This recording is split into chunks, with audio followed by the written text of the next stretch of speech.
Hello everyone, myself Dr. Nupur Sadda, Botany Faculty, Akash Kota. Today we are going to start the NCERT series where we are going to discuss the important lines of every chapter. तो start करते हैं हम botany के first chapter से, that is the living world. देखिए, जब हम शुरुआत करते हैं लिविंग वर्ल्ड चैप्टर की तो जो फर्स्ट पैरा है उसके अंदर बताया है कि हमारे आसपास बहुत सारे अलग अलग टाइप के ऑर्गेनिजम्स देखने को मिलते हैं, अलग अलग हैबिटेट्स में देखने को मिलते हैं. तो वो बता रहा है कि बेसिकली व्हाट इज़ लाइफ, और लाइफ को आप नॉन लिविंग ऑब्जेक्ट से किस तरीके से डिफ्रेंशिएट कर सकते हैं.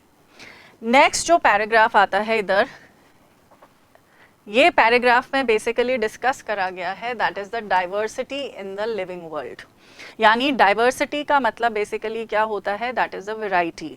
और बायोडाइवर्सिटी की जब हम बात करते हैं तो it refers to the number and the type of the organisms, right? तो यहाँ हम देख सकते हैं the number of the species that are known and described range between 1.7 to 1.8 million, and this refers to the biodiversity. ये किसको refer कर रही है? बायोडाइवर्सिटी को. और बायोडाइवर्सिटी किसको बताता है? It shows the number and the type of the organisms which are present on the earth. इस पे जनरली क्वेश्चन पूछ लिया जाता है, what do you mean by biodiversity? Right. इसके बाद जो नेक्स्ट इंपॉर्टेंट लाइन यहाँ पर बताई गई है, उसने बोला है there are millions of plants and animals. Right, there are millions of plants and animals in this world. We know that the plants and animals in our own area by their local names, and these local names would vary from place to place even within a country.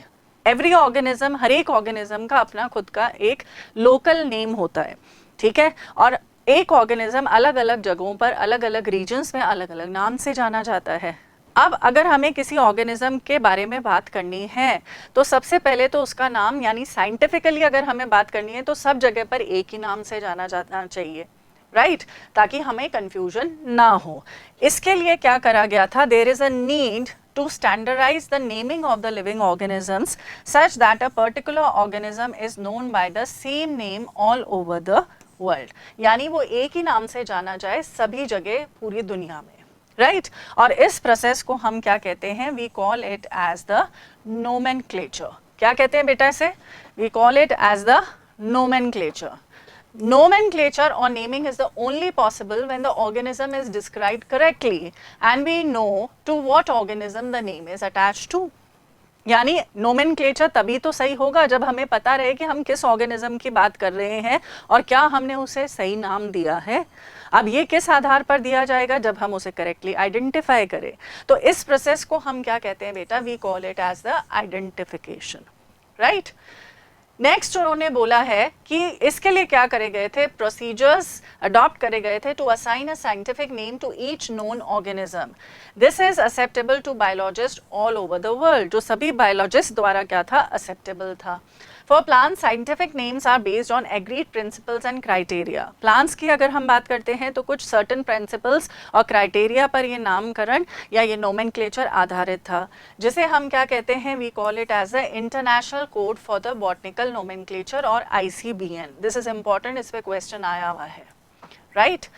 और यही बात अगर हम किसके respect में करते हैं? Animals के रिस्पेक्ट में करते हैं, तो हम इसे क्या कहेंगे? International code of zoological nomenclature और the ICZN, right. The scientific names ensure that each organism has only one name. इसीलिए तो हम क्या कर रहे हैं? नोमेनक्लेचर की हर ऑर्गेनिज्म का एक पर्टिकुलर नाम हो which is accepted all over the world, right. चलिए आगे बढ़ते हैं. आगे अब हम देखते हैं यहाँ पर उन्होंने क्या बताया है. Biologist follow universally accepted principles to provide scientific names to known organisms. अब उन्होंने कहा कि इस नोमेनक्लेचर के लिए वो कुछ प्रिंसिपल्स फॉलो करते हैं. इन प्रिंसिपल्स को बेसिकली हम क्या कहते हैं? Binomial nomenclature. बायनॉमियल शब्द का प्रयोग इसलिए करा गया है क्योंकि यहाँ पर दो वर्ड से मिलकर बना है, और ये नोमेनक्लेचर किसने दिया था? कैरोलस लीनियस ने. Each name has two components, the generic name and the specific epithet. This system of providing a name with two components is called as the binomial nomenclature, right? And this system was given by Carolus Linnaeus, is being practiced by biologists all over the world. जो कि अब all over the world क्या है? Accepted है, this naming system using a 2-word format was found convenient, क्योंकि बहुत आसान था, इसको समझना भी आसान था और इसको अडॉप्ट करना भी क्या था, आसान था। अब यहाँ पर हम एक एग्जाम्पल लेके चलते हैं, जैसे कि Mangifera indica, this is the name of the mango, scientific name of mango है ये। तो यहाँ पर मैंजीफेरा किसे डिनोट कर रहा है, ये डिनोट कर रहा है जीनस को या जेनेरिक नेम को, जबकि जो इंडिका है ये किसे डिनोट कर रहा है, स्पीशीज या स्पेसिफिक एपिथेट को। क्लियर? अब इस रूल्स, इसके अंतर्गत और भी रूल्स आते हैं, वो क्या है देखते हैं। पहला है biological names are generally in Latin and written in italics, Latin में होते हैं ये और क्या करे जाते हैं, इटैलिक्स में इन्हें लिखा जाता है। दे आर लैटिनाइज्ड और derived from the Latin irrespective of their origin, या तो इन्हें लैटिनाइज करा जाता है या लैटिन लैंग्वेज से ही इन्हें डिराइव करा जाता है, what ever irrespective of their origin, right? The first word in a biological name represents the genus while the second component denotes the specific epithet. जो पहला word है, जो पहला शब्द है वो genus के बारे में बताएगा, which will always start with a capital letter. आप देख सकते हैं यहाँ M is starting with the capital letter and यहाँ पर indica का जो I है it is starting with the small letter.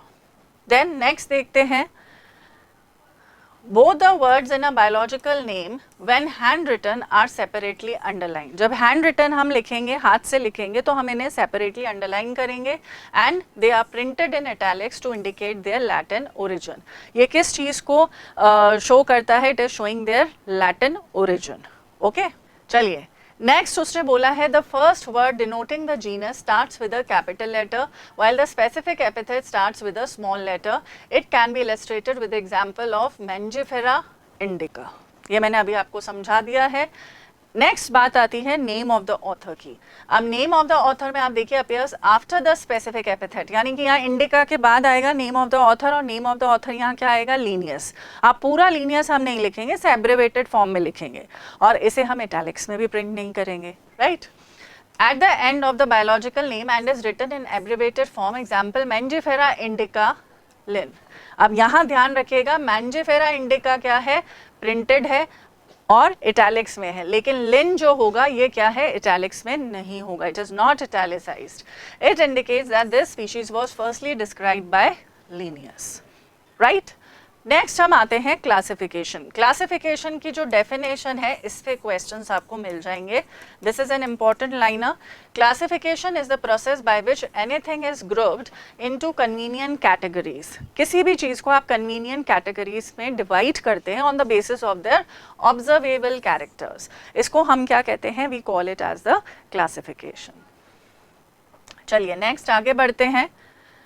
इसके बाद उन्होंने बोला है कि जैसे हम अपने आसपास बहुत सारे टाइप के ऑर्गेनिजम्स देखते हैं, जैसे कि हमने बात करी dogs, cats, mammals, wheat, rice, plants, animals etcetera. So all these are the different categories. जब हम कैट के बारे में सोचेंगे तो हमारे दिमाग में कैट का पिक्चर आएगा, डॉग का नहीं आएगा। जब हम व्हीट के बारे में सोचेंगे, गेहूं के प्लांट के बारे में सोचेंगे तो हमारे दिमाग में गेहूं का ही पिक्चर आएगा। ऐसा थोड़ी है कि मैंगो का पिक्चर आ रहा है या नीम का पिक्चर आ रहा है, ऐसा नहीं है। और ये सारे जो नाम मैंने बोले अभी, ये क्या रिप्रेजेंट कर रहे हैं, they are representing different categories. और इन कैटेगरीज को हम क्या कहते हैं, we call it as the taxa. क्या कहते हैं, we call it as the taxa.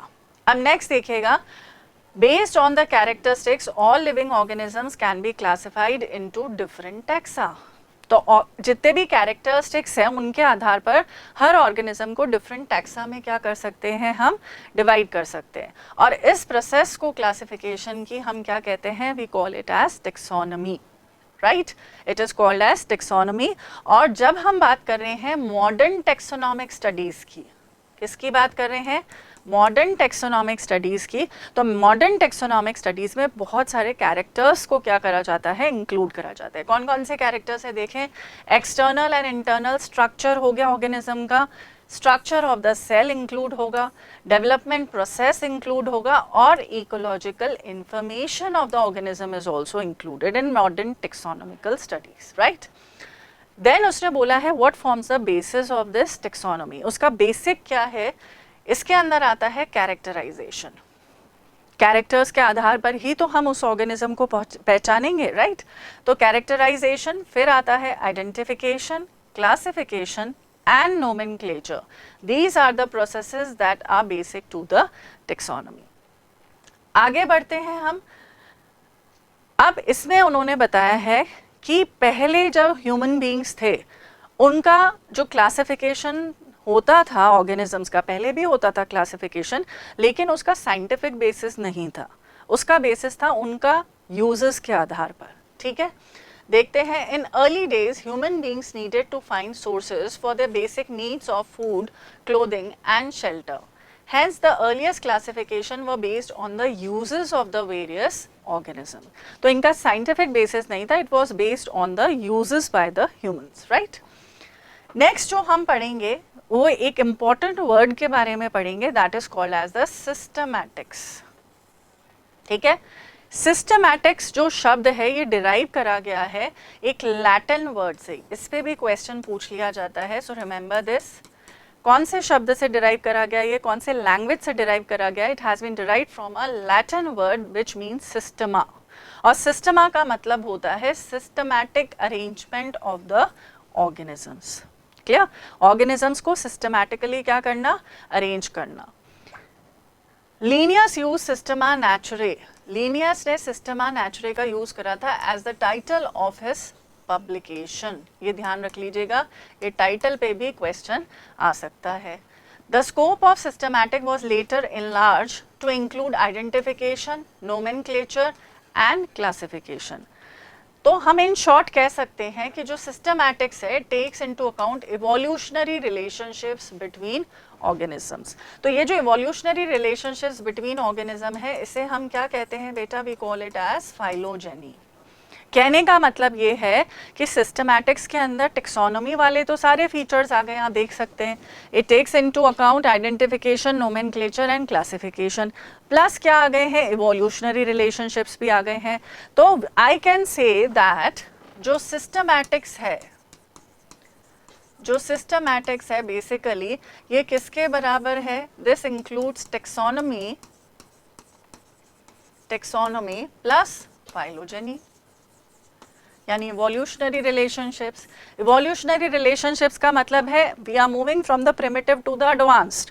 जब भी आप विटाकर का क्लासिफिकेशन पढ़ते हैं आप सीधे एनिमल किंगडम नहीं पढ़ते, सीधे आप क्या नहीं पढ़ते? आप सीधे प्लांटे नहीं पढ़ते। आप किससे स्टार्ट करते हैं? मोस्ट प्रिमिटिव से, that is Monera, then we will move towards the Protista, then we will move towards the fungi, then plantae and then animalia. So we are moving from the primitive to the most advanced, right? चलिए अब बात करते हैं taxonomic categories की। इस paragraph में ये बताया है कि जो क्लासिफिकेशन है वो एक सिंगल स्टेप प्रोसेस नहीं होता, बल्कि इसमें बहुत सारे स्टेप्स इन्वॉल्व होते हैं और हर स्टेप रिप्रेजेंट करता है रैंक या कैटेगरी को। और क्योंकि ये टेक्सोनोमिक अरेंजमेंट का पार्ट है इसलिए हम इसे कहते हैं टेक्सोनोमिकल कैटेगरी। और ये सारी कैटेगरीज मिलकर एक साथ बनाती हैं टेक्सोनोमिकल हायरार्की। तो चलिए रीड करते हैं इसे। Classification is not a single step process but involves hierarchy of steps in which each step represents a rank और a category. Since the category is a part of overall taxonomic arrangement, it is called as taxonomic category. इसको हम क्या कहते हैं? taxonomic category कहते हैं। और जितनी भी categories हैं ये सब मिलकर क्या बनाती हैं? taxonomical hierarchy बनाती है। Each category referred to as the unit of classification. Her category को हम क्या कहते हैं? unit of classification, जो किसको represent करता है? एक rank को represent करता है और commonly हम इसे क्या बोलते हैं? taxon. ओके चलिए आगे बढ़ते हैं। अब यहाँ पर हम देखते हैं नेक्स्ट इसने बताया है ईच रैंक और tax on in fact represents a unit of classification. तो यहाँ पर टेक्सॉन या रैंक क्या बता रहा है? यूनिट ऑफ क्लासिफिकेशन को रिप्रेजेंट कर रहा है। एंड दीज टेक्सोनॉमिक ग्रुप्स और categories are distinct biological entities and not merely morphological aggregates. This is very important line, इस पे क्वेश्चन आता है एज अ लाइनर। यहाँ पर उसने बताया है दीज टेक्सोनॉमिक ग्रुप्स और categories are distinct biological entities, यानी ये कैटेगरीज एक्चुअली क्या है? It consist of a group of organisms and not merely morphological aggregates. और ये नहीं है कि हमने सिर्फ मॉर्फोलॉजिकली उनके फिजिकल सिमिलैरिटीज को देखा और उनको साथ में रख दिया, ठीक है? तो इसको हम क्या कहेंगे कि these categories are distinct biological entities, अपनी खुद की ये वजूद रखती हैं, ग्रुप ऑफ ऑर्गेनिजम्स हैं और केवल ये मॉर्फोलॉजिकल एग्रीगेट्स नहीं है। चलिए आगे बढ़ते हैं। All the organisms including those in the plants and animal kingdoms have species as the lowest category। देखिए अब हमें जो ध्यान रखना है वो ये रखना है कि यहाँ पर कितनी ऑब्लिगेट कैटेगरीज होती हैं, 7 ऑब्लिगेट कैटेगरीज होती है, right. There are 7 obligate categories. तो किसी भी ऑर्गेनिज्म को अगर हमें क्लासिफाई करना है तो हम इन 7 ऑब्लिगेट कैटेगरीज में उसे क्लासिफाई करते हैं, जिसमें से lowest basic unit of classification जो होता है that is considered as the species. अब हम बात करते हैं lowest basic unit of classification की, दैट इज द स्पीशीज। देखिए taxonomic studies consider a group of individual organisms with fundamental similarities as species, यानी ग्रुप ऑफ इंडिविजुअल्स जो कि फंडामेंटल सिमिलैरिटीज शो करते हैं उनको हम क्या कहते हैं, species. One should be able to distinguish one species from the another closely related species based on the distant morphological differences. अब दो क्लोजली रिलेटेड अगर स्पीशीज है इनको हम मॉर्फोलॉजिकल डिफरेंसेस के आधार पर डिस्टिंग्विश कर सकते हैं। यहाँ पर इन्होंने एग्जाम्पल से भी समझाया है। सपोज यहाँ इन्होंने 3 नाम दिए हैं, Mangifera indica, Solanum tuberosum and Panthera leo. अब इन 3 नामों में अगर हम बात करते हैं तो इंडिका, ये देखिएगा इंडिका, ट्यूबरोसम और लियो, ये किसको रिप्रेजेंट कर रहा है, स्पीशीज को। किसको रिप्रेजेंट कर रहा है, स्पीशीज को। जबकि अगर हम बात करते हैं फर्स्ट नेम की, यानी कि मैंजिफेरा, सोलेनम और पैंथेरा, ये किसको रिप्रेजेंट कर रहा है, जेनेरिक नेम को या जीनस को। देन इन्होंने बोला है कि ईच जीनस में हैव वन और more than one specific epithet representing the different organism. एक जीनस में एक से ज़्यादा स्पीशीज भी हो सकती है जो कि डिफरेंट ऑर्गेनिजम्स को रिप्रेजेंट करती हैं। फिर यहाँ पर भी इन्होंने एग्जाम्पल दिया है, जैसे कि पैंथेरा की अगर बात करें तो यहाँ पर पैंथेरा में लियो के अलावा और क्या आ सकता है, टिग्रिस भी आता है। वैसे ही सोलेनम की अगर हम बात करें तो इसमें ट्यूबरोसम के अलावा एक और स्पीशीज इंक्लूड करी जा सकती है, that is the nigrum and melongena. Human beings belong to the species sapiens, which is grouped in the genus Homo. The scientific name thus for human being is written as Homo sapiens. चलिए अब बात करते हैं next higher category की, that is the genus. तो genus is the higher category to that of the species and it comprises of a group of related species which has more characters in common in comparison to the species of the other genera. तो जो group of related species है वो क्या बना रहा है, genera बना रहा है। Then genera are aggregates of closely related species. Closely related species का जो ग्रुप है वो क्या कहलाता है, जेनेरा कहलाता है। इन्होंने इसको एग्जाम्पल से भी समझाया है। यहाँ इन्होंने कहा है potato and brinjal, they are the 2 different species belonging to the same genus, that is the Solanum. Clear. वैसे ही इन्होंने बोला है जो पैंथेरा लियो है, देन पैंथेरा पार्डस है एंड पैंथेरा टिग्रिस है, these are the several common features होंगे इनमें आपस में देखने को, and they all are the species of the genus Panthera. तो this genus differs from another genus that is Felis which includes the cats. देखिए इसको समझने के लिए अपन यहाँ पर ये चार्ट देखते हैं। अब आप यहाँ देखिए, मैंने बोला जीनस क्या है, सोलेनम, ठीक है। ये डिफरेंट कैटेगरीज हैं, टेक्सोनॉमिकल हायरार्की है, these are the different taxonomical categories. कितनी ऑब्लिगेट कैटेगरीज है, 7 ऑब्लिगेट कैटेगरीज हैं, that is a kingdom, phylum, class, order, family, genus, species, जिसमें सबसे lowest basic unit of classification जो होता है that is the species, right. अब हमने बोला स्पीशीज में हम किसका एग्जाम्पल ले रहे हैं, ट्यूबरोसम, मेलॉनगेना और नाइग्रम का, जो किसकी स्पीशीज हैं, सोलेनम की। क्लियर। तो ये तीनों स्पीशीज वो कह रहा है किसकी हैं, these all the 3 species belong to the genus Solanum. Next उसने बोला है कि भाई अब जो जीनस है उसके अंदर रिलेटेड स्पीशीज आ गई। तो अगर मैंने बोला कि ट्यूबरोसम, मेलॉनगेना और nigrum they are related species because they belong to the same genus that is Solanum. अगर मैं इसको कंपेयर करूं with that of the species of the Petunia तो इनमें सिमिलैरिटी ज़्यादा मिलेंगी, किसकी तुलना में, पेट्यूनिया की स्पीशीज में। क्लियर है, वही चीज़ यहाँ पर इसने बताई है। Same is the case here. यहाँ पर किसका एग्जाम्पल लिया है, एनिमल का। उसने बोला टिग्रिस, पार्डस और लियो, ये तीनों जो हैं ये किसको बिलोंग कर रही हैं, these are the different species of the same genus that is Panthera. Clear है। और पैंथेरा जो है, पैंथेरा और फेलिस जो है ये क्या है, these are the different genus which belong to the same family that is Felidae. Right तो इस तरीके से ये क्या चलता जाता है, हायरार्की जो है ऊपर की तरफ जा रही है। अपन दोनों तरह से इसको रीड कर सकते हैं, हम किंगडम से स्पीशीज की ओर भी रीड कर सकते हैं, हम स्पीशीज से किंगडम की ओर भी रीड कर सकते हैं। चलिए आगे पढ़ते हैं इसके बारे में। तो ये तो हमने देख लिया है, we have talked about the genus. अब हम आते हैं किस पे, फैमिली पे। The next category, family, has a group of related genera with still less number of similarities as compared to the genus and the species.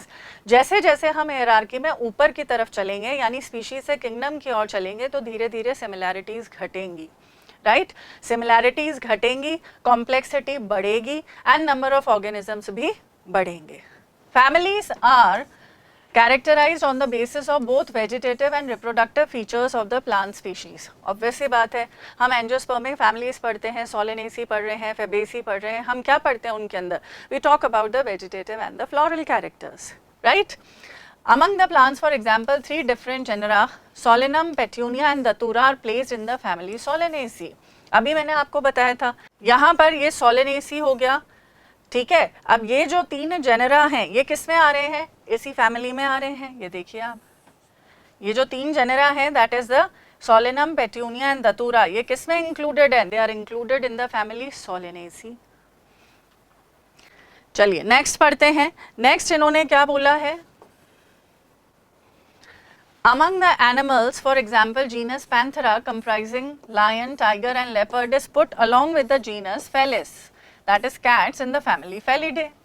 Again देखिएगा, अब यहाँ मैंने आपको बोला था कि ये देखिए टिग्रिस, पार्डस और लियो, ये तीनों रिलेटेड स्पीशीज कौन से जीनस में आ गई, पैंथेरा में। अब ये रिलेटेड जीनस है panthera and felis because they have certain common characteristics, right. ये किसके अंदर प्लेस्ड है, इन द फैमिली फेलिडे, ठीक है। अब देखिए नेक्स्ट लाइन वो क्या बोल रहा है यहाँ पर, Similarly, if you observe the features of a cat and a dog, you will find some similarities and some differences as well. They are separated into 2 different families, that is the Felidae and the Canidae respectively. जो cats आती हैं वो किस में आती हैं, Felidae में, और जो dogs आते हैं वो कौन सी family में आते हैं, Canidae में, right?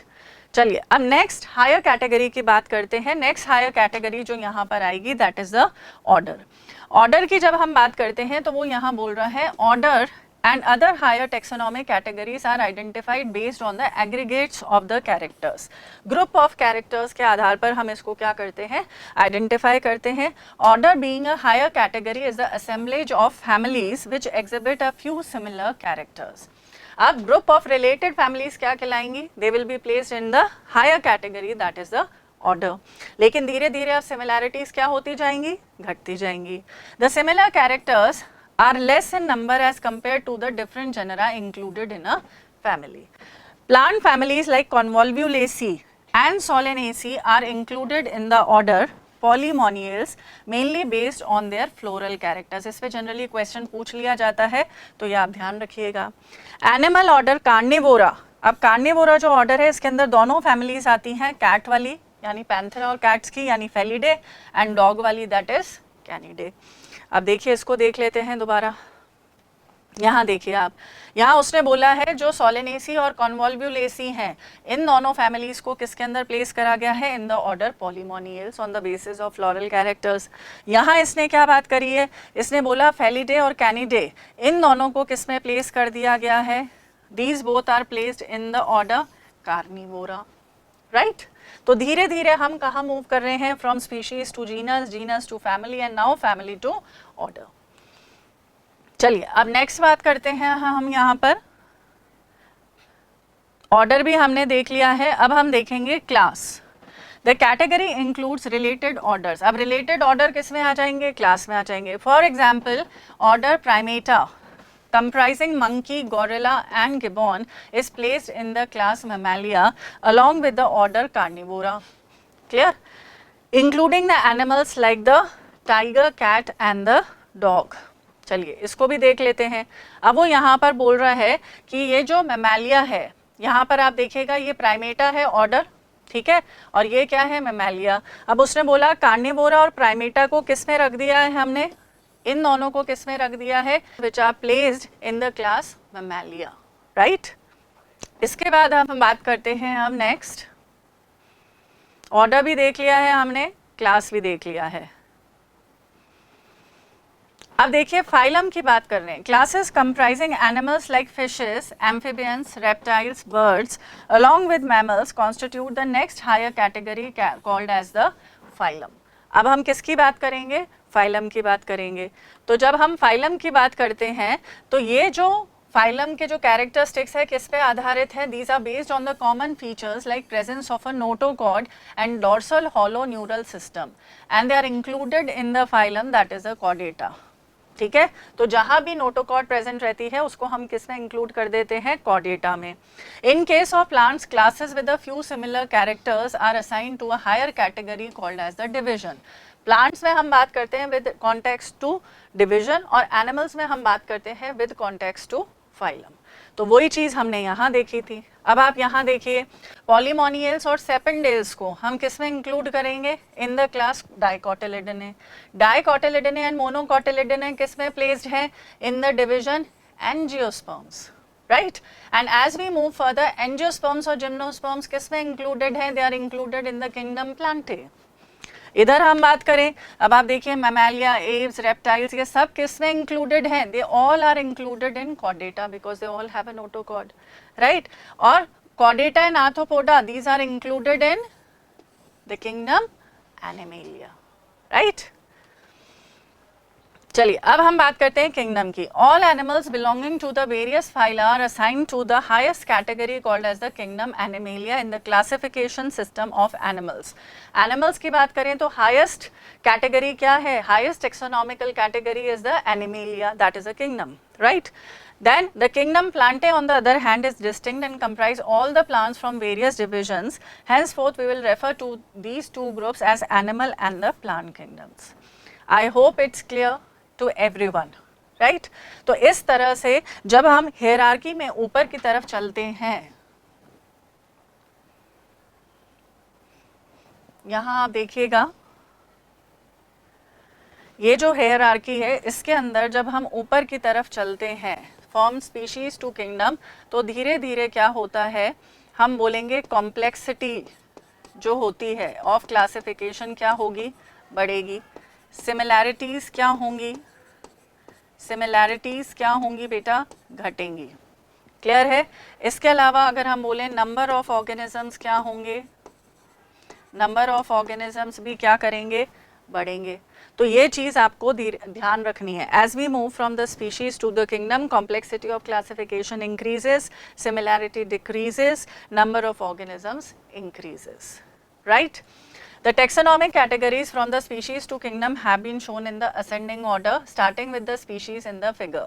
These are broad categories, however taxonomists have also developed subcategories. अब आजकल subcategories भी देखी जा सकती हैं in this hierarchy to facilitate more sound and scientific placement of the various taxa.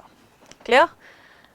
Next उसने बोला है the lower the taxa more are the characteristics that the members within the taxon share. Obvious ही बात है, lower the taxa मतलब lowest taxonomic category कौन सी थी? स्पीशीज, ठीक है। स्पीशीज जो है that is the least inclusive, यानी कि इसके अंदर बिल्कुल स्पेसिफिक ऑर्गेनिज्म आएगा, राइट। अगर मैं किंगडम की बात करूंगी तो it is the most inclusive. अगर मैं प्लांट बोलूँ तो उसके अंदर तो सारे प्लांट्स आ गए, right. Then higher the category, greater is the difficulty of determining the relationship to other taxa at the same level. ये मैंने अभी आपको समझाया है। Hence the problem of classifications become complex as we move from the species to the kingdom, right? I hope it will be helpful for you. Now look at this table. This is very very important. इसमें से बहुत सारे questions बन जाते हैं। इसमें क्या दे रखा है? Basically उसने अलग अलग नाम दे रखे हैं, biological names are there, उनका genus, फैमिली, ऑर्डर, क्लास और फाइलम या डिवीजन दे रखा है। तो ये आपको याद ही करना है। डायरेक्ट क्वेश्चंस बनते हैं इस पे या मैच द कॉलम्स के फॉर्म में इसमें क्वेश्चंस आ जाते हैं। हम सबसे पहला देखते हैं मैन का। हमारा जो बायोलॉजिकल नेम है that is Homo sapiens, genus है होमो, फैमिली है होमिनिडे, ऑर्डर है Primata, class Mammalia, phylum Chordata, right. Then आता है house fly Musca domestica, genus is Musca, family Muscidae, order is Diptera, class is Insecta, phylum is Arthropoda. Mango Mangifera indica, genus is Mangifera, family Anacardiaceae, order Sapindales, class Dicotyledonnae, and division is Angiospermae. Common name आएगा wheat, गेहूँ, biological name Triticum aestivum, genus आ जाएगा Triticum, family is Poaceae, order is Poaceae, class is Monocotyledonnae, and division is Angiospermae. Right? तो ये चीज़ आपको ध्यान रखनी है, इस पे questions आ जाते. So you have to learn this. This is important. So that's all for today. I hope it will be helpful for you. Thank you so much. All the best.